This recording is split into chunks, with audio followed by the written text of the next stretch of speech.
Andrew Nembhard, Pacers guard, has inked a new 3-year extension at $59 million. And there is obviously a reaction to everything. And mine is that I am cautiously excited. I am cautiously excited about this deal. Andrew Nembhard has been in the league for 2 years now. He was a second-round pick going back 2 years ago, and I don't think that he has been overwhelmingly great. But with that being said, he has been solid. He has been a solid option alongside Tyrese Halliburton. Okay, he's a good defender, right? Good passer of the basketball, can shoot it a little bit, not super great, but good enough, I guess. So he has been solid for his career. He averages about 9 points a game, 4 assists, and 2 rebounds. Okay, last year, his numbers, not too far off that for the regular season, right? Regular season, around 9 points, around 4 assists, around 2 rebounds. He's not a great 3-point shooter, which, isn't my favorite thing about him. I wish he was a better shooter than what he is. He's only shooting 35% from 3 for his career. For a little bit of context, that's worse than Miles Turner. Okay, it just is. And I feel like a guy who's going to play a lot of shooting guard and have the ball in his hands on the perimeter a lot, as we've seen throughout his first 2 years in the league. I feel like that guy should shoot better than 35% from 3. Okay, I don't think that's a crazy standard to have. And the reason why I'm cautiously excited about this extension, though, it's not about the regular season numbers. Okay, everyone knows, at least everyone that keeps up with the Pacers knows, that the reason why Andrew Nembhard was given this extension was because of how he performed in the playoffs, both before and after Tyrese Halliburton got hurt. But we really saw him elevate his game when Tyrese Halliburton got hurt and the ball was in his hands a lot more. He was playmaking and just given more opportunities to score for himself and make plays for others because of Tyrese Halliburton's absence, re-aggravating that hamstring during the playoffs. Okay, he was great, Andrew Nembhard was, in the playoffs. And once again, that's why he got this extension. That is, I think, the thing that makes me cautious. We can't expect for Andrew Nembhard to perform at that level that he performed at in the playoffs every single year because he was unconscious shooting the basketball. Okay, he averaged 15 points and 5.5 assists a game and about 32 minutes a game during the playoffs on 56% shooting from the field and 48% shooting from 3, while not being able to guard a lot of the better small guards, in the Eastern Conference. He got torched by Damian Lillard. He couldn't guard Jalen Brunson. Okay, he couldn't guard Drew Holiday or Derek White against Boston. Like, defensively, he really struggled, but the offense was so overwhelmingly great that he got a lot of attention. Okay, 56% shooting from the field, 48% from 3, 15 points a game. Like, that's pretty good. But given what we've seen from him during the regular season and just looking at the future and different things that were missing this last year in the playoffs, that's not sustainable. And I don't like the idea of giving a player an extension like this because they got hot at the right time of the year. Okay, that 48% from 3 in the playoffs is a major outlier based off of what we've seen from Andrew Nembhard in the regular season. Okay, 35% from 3 in the regular season for his career in a much greater sample size than that 48% from 3 in the playoffs this last year. That's not going to continue to happen. It's just not. He's making, around $20 million a year, right? Which isn't a ton when you compare in NBA contracts nowadays, but still, it feels a little heavy. And I think it feels a little heavy because they paid him at the wrong time. Okay, they should have waited, maybe let him come back down from earth a little bit, and then try and make the move from there. So he's probably slightly overpaid now, and the Pacers aren't going to rely on him the way that they did in these previous playoffs going forward because there were 2 major injuries that happened. Benedict Mathurin wasn't there. Okay, if Benedict Mathurin had been available after Tyrese Halliburton went out, we would have seen him and Pascal Siakam lead the offense, not Andrew Nembhard. Okay, and I just think that going forward, like Halliburton hasn't really struggled with injuries in his career. Mathurin's pretty young. He tore his labrum. That happens sometimes. I don't think injuries are going to be a major issue for him going forward. So when we look towards the future, Nembhard is at best going to be the fourth option for the Pacers. And I just don't like giving, the fourth option on your team $20 million a year. You could even argue he's going to be the fifth option behind Miles Turner, Pascal Siakam, Tyrese Halliburton, and Benedict Mathurin.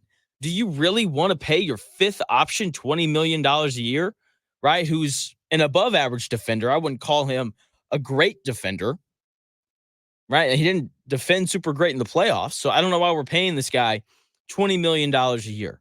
Okay, timing for Andrew Nembhard on this couldn't have been any better. He's coming off of a monster playoff performance, and so he was then able to demand this amount of money.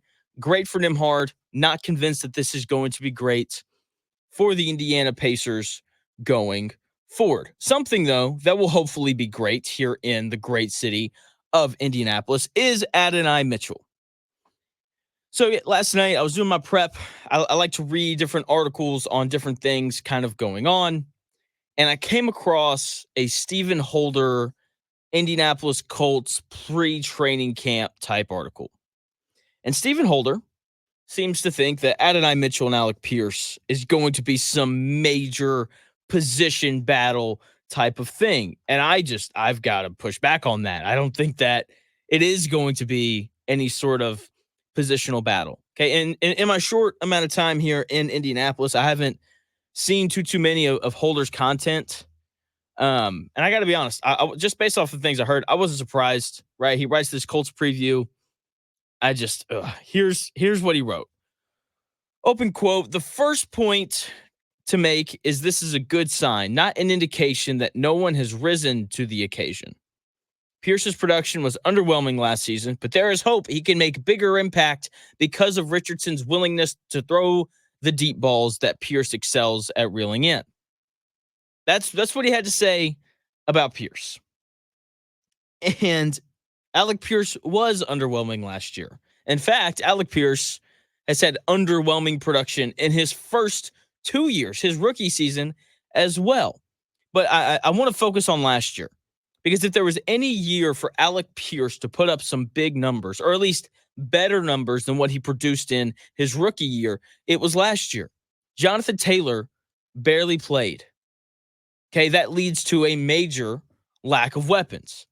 Alec Pierce only had 32 receptions on 65 targets in 17 games last year. Where most players improve or get better, or at least post better numbers in their second year, Alec Pierce got worse across the board. He had less receptions than he did his rookie year. He had less targets than he did his rookie year. He had less yards than he did his rookie year. And he had less touchdowns last year than he did his rookie year. He got worse. That's not a good sign. Okay, and I've said this before, and I will say it again. Teams will tell you what they think of players. They will. Okay, like the Colts don't think Sam Ehlinger can be the backup quarterback. How do I know that? Because they went and they got Joe Flacco. They think that Anthony Richardson is going to be good this year. How do I know that? Because they didn't make any significant upgrades on the offensive side of the ball. Okay, that tells me that they have faith in Anthony Richardson, that they can win with Anthony Richardson at quarterback with what they already have. Okay, teams will tell you what they think about their players. Okay, if the Colts thought that Alec Pierce had any chance of becoming a great player, if the Colts thought that he had any chance of becoming a solid starter, then they wouldn't have drafted A.D. Mitchell. They wouldn't have. There would have been no point if they thought that Alec Pierce was going to become a star, or at a minimum, a solid offensive player. Okay, they also would have figured out a way to throw him the ball more than 65 times last year. Okay, Shane Steichen, I really like, and I think he's an awesome offensive mind. Okay, going back to his time when he was in Philadelphia and he elevated Jalen Hurts and he figured out how to get A.J. Brown and Devontae Smith and those guys the ball consistently. Okay, I sat back last year and I watched teams bracket cover Michael Pittman Jr. because Michael Pittman Jr. was really the only good wide receiver that the Colts had last year. And I sat back and I saw Shane Steichen scheme him open enough times for him to have over 100 receiving or 100 receptions and over 1,000 receiving yards. Okay, coaches, general managers, they will tell you what they think of players. And Shane Steichen's, I would call it an unwillingness to get Alec Pierce the ball, tells me everything that I need to know about Alec Pierce. Shane Steichen doesn't have faith in him. And here's the other thing. If he did, then once again, they wouldn't have went out and drafted Adonai Mitchell. They wouldn't have done it. So to the Chris Ballard buffs out there, I'm sorry, but Alec Pierce is going to be another bust drafted by Chris Ballard. Okay, hopefully Adonai Mitchell won't be. Okay, I'm sure we're about to hear, starting tomorrow when Colts training camp kicks off. I'm sure starting tomorrow, we're going to hear all the reasons as to why Adonai Mitchell won't be a bust. Okay, we're going to hear about all the crazy plays that he makes against this terrible Colts secondary, right? And then that's going to lead into the Anthony Richardson looks amazing stuff. All right, like that's what's going to happen tomorrow. Okay, we've already heard stories when he was working out at rookie camp against undrafted guys about, how great he is. He's fast, he's explosive, he's big, right? And that usually leads to players being good. So hopefully Adonai Mitchell ends up being a lot better because he's going to play this year. It's not going to be Alec Pierce. Okay, in drafting Adonai Mitchell, the Colts sent a pretty clear signal to everybody that pays attention. Alec Pierce isn't that guy. He's going to be a backup, okay, which is fine. I think he's going to be, a decent backup. He can come in, and I wouldn't call him reliable, but, he can at least catch the ball. Right? This isn't going to be any sort of position battle. It's not. It's going to be A.D. Mitchell from day one. And if it's not, we should all be highly, highly concerned about what the future of this Colts wide receiver room looks like. Because Alec Pierce, he's not very good. If he was, then we would know by now. Right? That's the thing about professional sports. You can figure out who can play and who can't really quickly. Right, it was pretty obvious in Jonathan Taylor's rookie season that he could play. It was even more obvious in his second season when he won, Offensive Player of the Year. Okay, people are telling me that they can already tell that Anthony Richardson can really play. I don't know about that. We saw him play 12 quarters. But C.J. Stroud last year, it was pretty obvious pretty quickly that this guy can play quarterback at the NFL level.